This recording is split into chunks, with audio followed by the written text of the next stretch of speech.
We will now interrupt your regularly scheduled programming for this Good Old Blades micro podcast.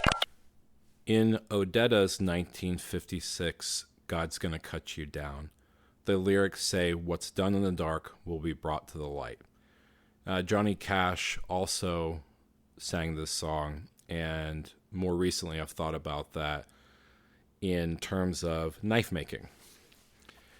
Lighting plays a very important role in the finishing of knives as well as the viewing of knives, because light plays against all aspects of a knife. The finish, the bevels, the symmetry, the finish on your handle material, all of that is brought to beauty through light.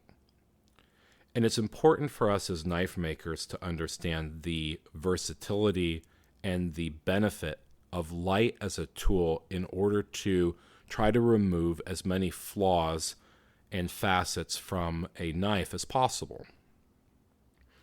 One thing that I learned and greatly benefited from when I was going through the Knife Makers Guild process was how to use light in order to be able to detect 2-inch scratches or marks inside of the blade, facets, and areas where the finish was not consistent across the entire surface area of the blade. That's true not only on the bevels, but on anywhere else where the flats are or the handle material is supposed to be finished consistently and may not be. You might see this play out inside of flats on slip joints where the flats and the areas that are supposed to be contoured and rounded blend together. The light plays a very important role in being able to distinguish the flats on a blade from the contours on a blade. And you can do this by holding a blade up to the light, a source of light that is usually a daylight, like a 5000K or higher, and twisting it around and seeing how the light plays off of it. Eddie Ray, who's a custom fixed blade maker, will use a light box and photograph the blade. And if the blade does not photograph correctly and beautifully, he will take it back and rework it. That's one way to use light to your benefit. Maybe for me a little bit down the road from the initial build process, but I get it when Eddie's doing it, because it does make a lot of sense that if it doesn't photograph beautifully, it's not really going to look the most pleasing to the eye in person either. So when you are equipping your shop with lights, there are several different ways you can do it. LED seems to be the most cost-effective option for lights in your shop, and you can run banks of them in series, and you can find them fairly cheaply on Amazon and Harbor Freight. And if you don't want to hang lights everywhere on your shop, especially on the ceiling, you can use more powerful LED lights on your machines and on your work areas, so that way you can do a certain operation like grinding or finishing on your handle material and hold it up to the light and look at it in a few different angles. And then if you need to make adjustments, you can do that pretty quickly. Detachable or magnetic LED lights are also very beneficial on your grinders and milling machines and things like that, because you can very precisely see where your scribe lines are or your traces or things like that, and you can get very, very close to your pattern tolerance by using brighter light when you're working.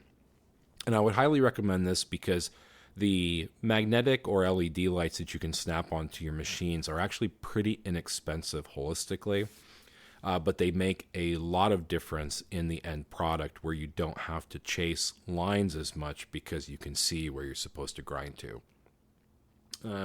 Kind of on that note, optivisors actually make a large difference in getting up and close to your work in order to be able to see what you're doing. They have many different magnifications, and you can have different optimizers with different powered lenses to be able to see what you're doing. That combined with very bright and frequent light sources around your shop will make a world of difference in your end product. But if there's one takeaway from this, hold your knives up to the light in many different orientations. Bend it around, twist it, front to back, side to side, and inspect closely what that light looks like on all the facets of your blade. If the goal is to have flats that are really flat and contours that are contoured appropriately with the finish that you choose, make sure that the knife is executed that way, because it is very easy to go in and fix some of those minor flaws. It just takes a little bit of time of inspection and introspection as to how far you want to take that knife when you're making it before you release it to the public. Build sheets.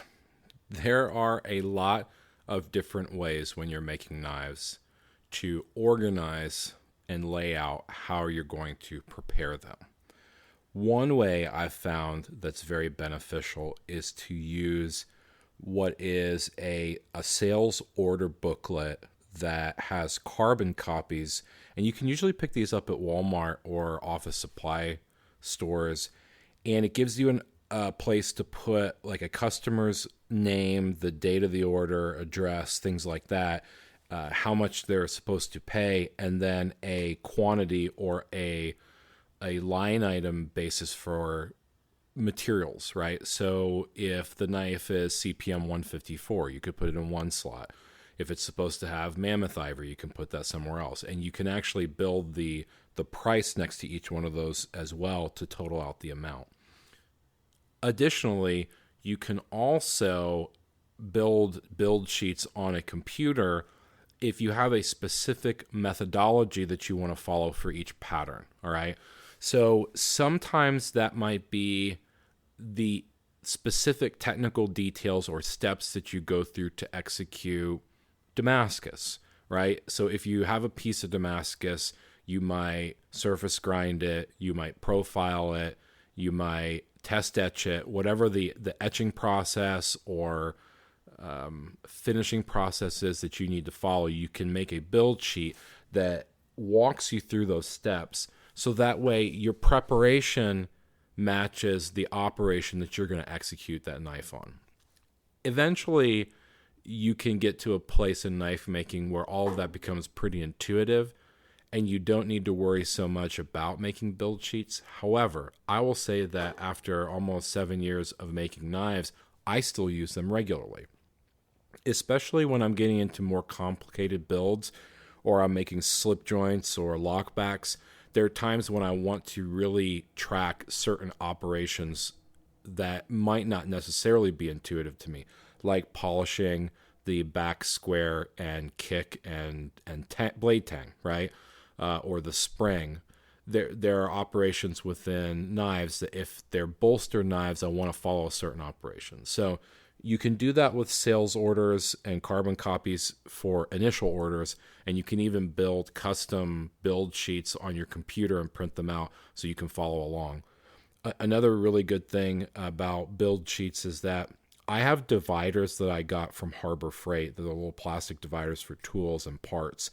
And what I will do is I'll take the individual components and I will put them in each one of the little compartments along with the build sheet. So that way, if I get distracted or I'm making multiple knives or I have to quit for the day, that I can pick up where I left off and I know on the build sheet where I was supposed to go next.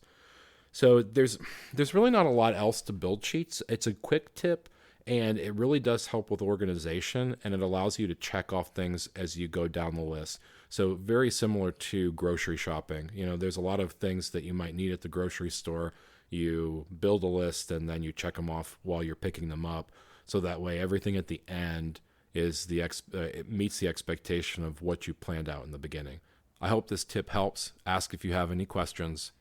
This is another Good Old Blades micro podcast.